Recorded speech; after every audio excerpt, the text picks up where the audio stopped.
This week on Business Brief, how stars like Taylor Swift have highlighted the role of women in the economy. Then, an expert discusses how the trucking industry is navigating economic challenges.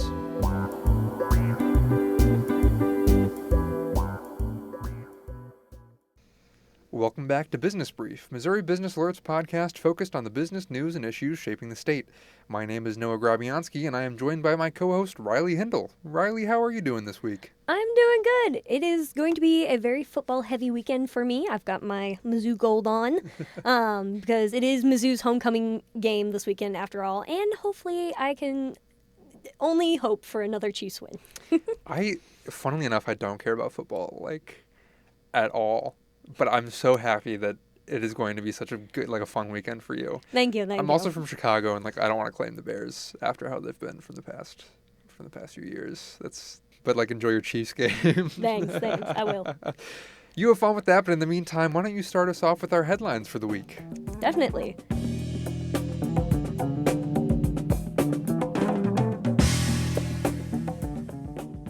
The U.S. economy grew at a surprising 3.8% in the second quarter, according to an upgrade from the Commerce Department's previous estimate. Imports fell as tariffs took full effect, and consumer spending rose 2.5%, well above the predicted 1.6%. Spending on services led the rise. Experts say the stronger-than-expected report could cause hesitancy among the Federal Reserve Bank about further interest rate cuts this year. Highly skilled foreign workers seeking an H-1B visa will now have to pay a $100,000 fee to obtain one. The visa, which requires a bachelor's degree, is typically used by tech companies to hire for high-skilled jobs that are hard to fill. The proclamation is likely to face legal challenges as critics decry that the move sidestepped Congress. Missouri's cannabis industry topped $1 billion in sales for the third year in a row. Since the first sales of medical marijuana in 2020 and later recreational marijuana in 2022, total sales for the industry have reached $4.4 billion. Recreational cannabis accounts for nearly 9 out of every $10 spent on marijuana in Missouri this year. Over time, medical sales have declined as a share of overall cannabis revenue. Missouri's biggest individual insurer will be mailing checks equal to more than 1 month's premium to policyholders this month. That amounts to almost $90 million in rebates that Ambetter from Home State Health, a subsidiary of Clayton-based Centene Corporation, will have to issue. The insurer was found to have violated Affordable Care Act requirements because it spent too little on care and too much on administration. Boeing announced it will stop upgrading FA-18 fighter jets at its St. Louis County facility. The work will instead continue in Texas or Florida next year. The move comes as the International Association of Machinists and Aerospace Workers District 837 remain on strike for the 8th week. Negotiations are at a standstill as the union awaits Boeing's response to a union-proposed deal. Steel slab processing will continue at U.S. Steel's Granite City facility. The announcement marks the reversal of a decision the company made last month. The roughly 800 workers employed at the facility welcomed the news, but called on the company for more long-term commitments.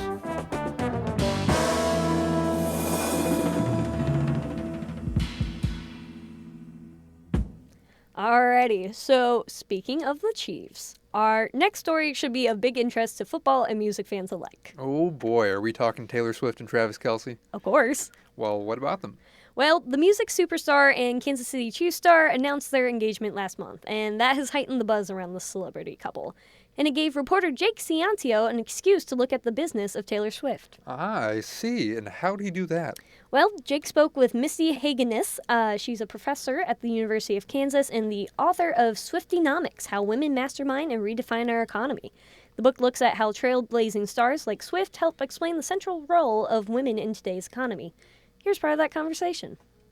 Misty Hagenis, thank you for joining me. You have a new book coming out in January, I believe. Can you just talk a little bit about that one and the research that went into it? Yeah. So my book coming out is called Swiftie, How Women Mastermind and Redefine Our Economy. It is a book about women and the economy, women's economic agency, and the muse for the book was Taylor Swift. So there are a lot of kind of anecdote that I walk through that are related to Taylor Swift's career, but it also goes much beyond that and just looks at kind of the historical arc of women in paid work and the historical experiences of women, engaged in economic activity, whether it's paid or not. How did the idea come up, and why Taylor Swift? I had been wanting to write a book since the pandemic, really focused on women in work. I was a working woman when the pandemic started. I had two kids, ages 10 and 12, and um, I started kind of pushing out a lot of data on what was going on with mothers and paid work during the pandemic. And so I just really wanted to expand on that and write kind of a popular book that would focus on looking at today in modern times, how women balance paid work with caregiving.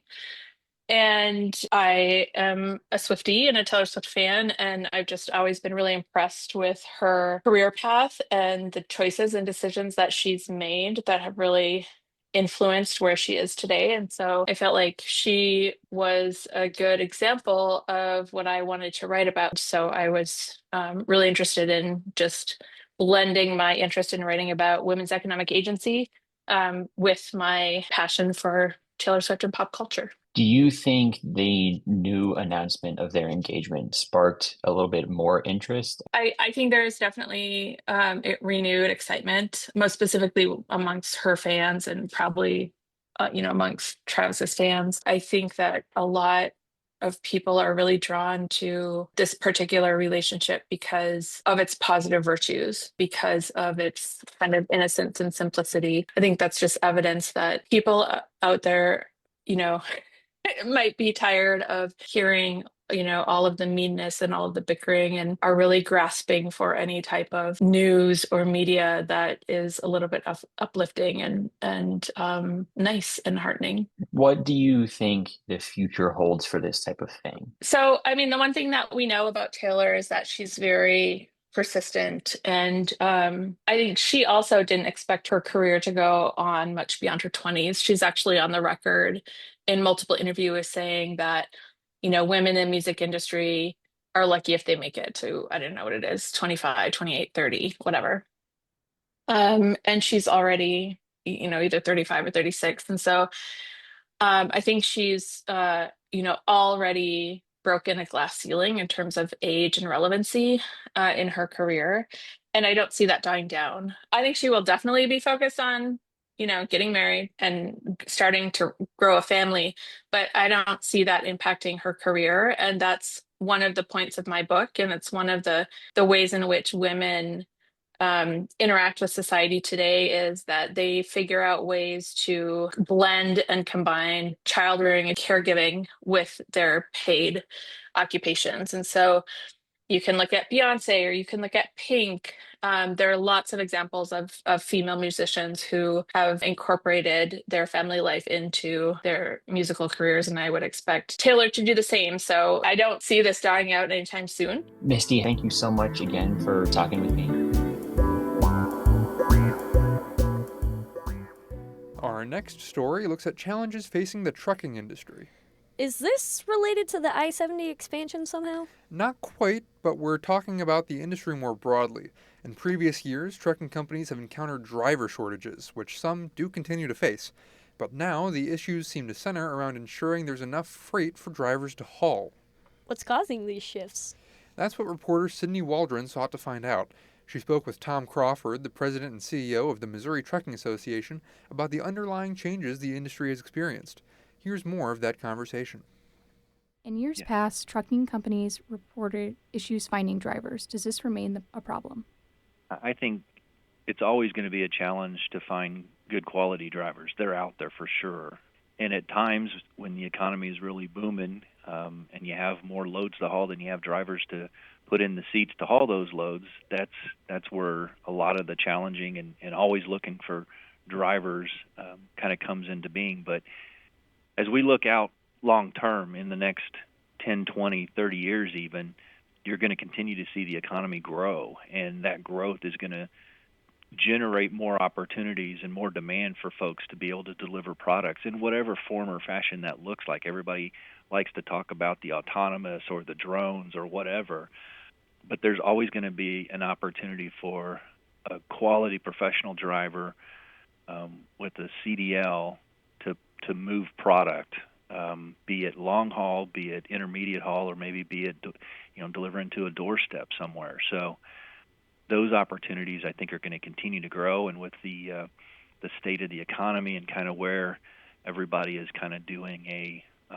just in time, both on the warehousing side of it and also on the, you used to put off going to the store for an item, once a week or once every couple of weeks or something like that. Now you can order it on your phone and have it delivered sometimes within hours. And so as that kind of economy continues to grow, that's just going to create more opportunities for drivers, both on the commercial side and also on the household delivery side.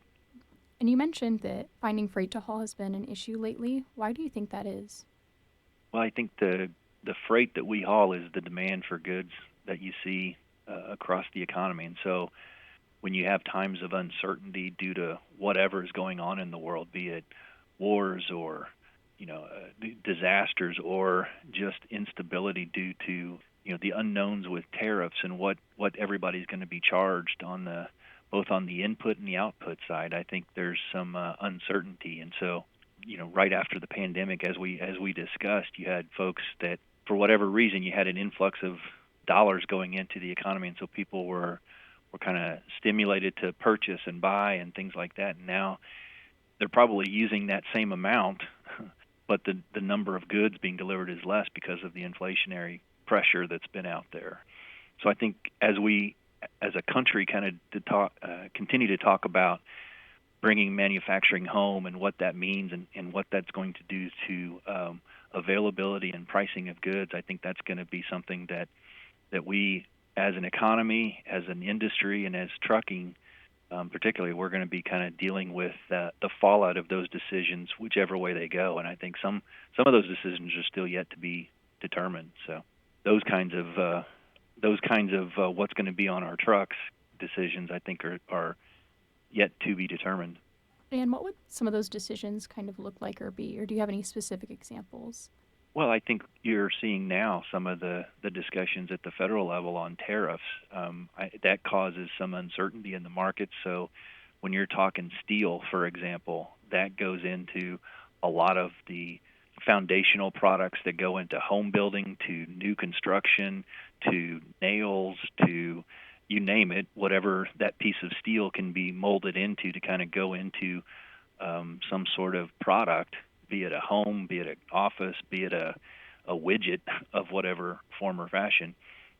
Those kinds of things are what I'm talking about. So that's just one example. You go on down the line to paper products, the lumber industry, be it wood or be it paper.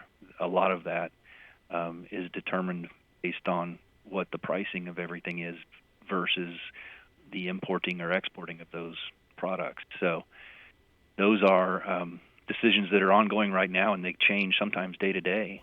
I'm very thankful that you were willing to speak with me. I appreciate it, Sydney. Thank you for your time.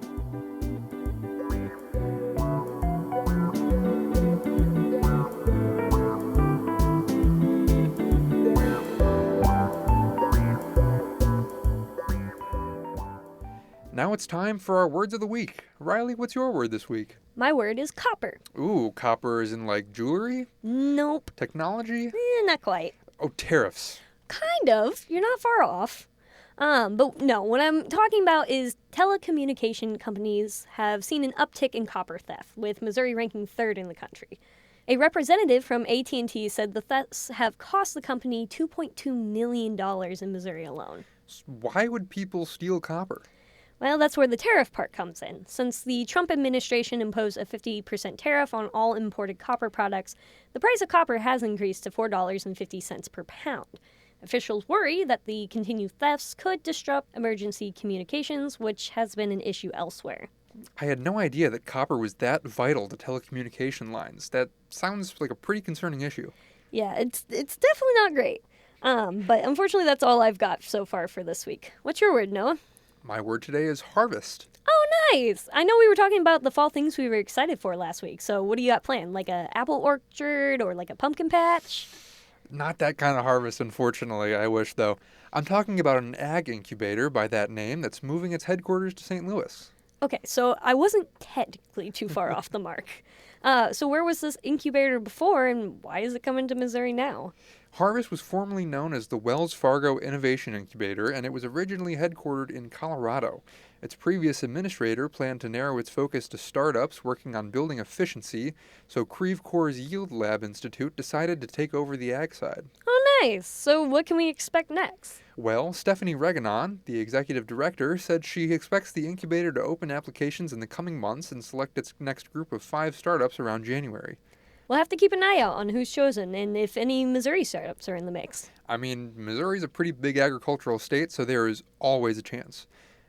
For our closing thought this week, here's Swiftie author Missy Hagenes again talking about Taylor Swift's capacity for innovation. What really matters here is her ability to always be re-envisioning and, redefining who she is, how her fans see her, and, evolving era to era. And so she really never gives fans a second to be bored.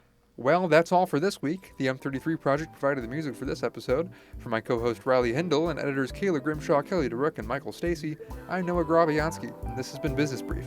Thank you for listening, and we'll talk to you next week.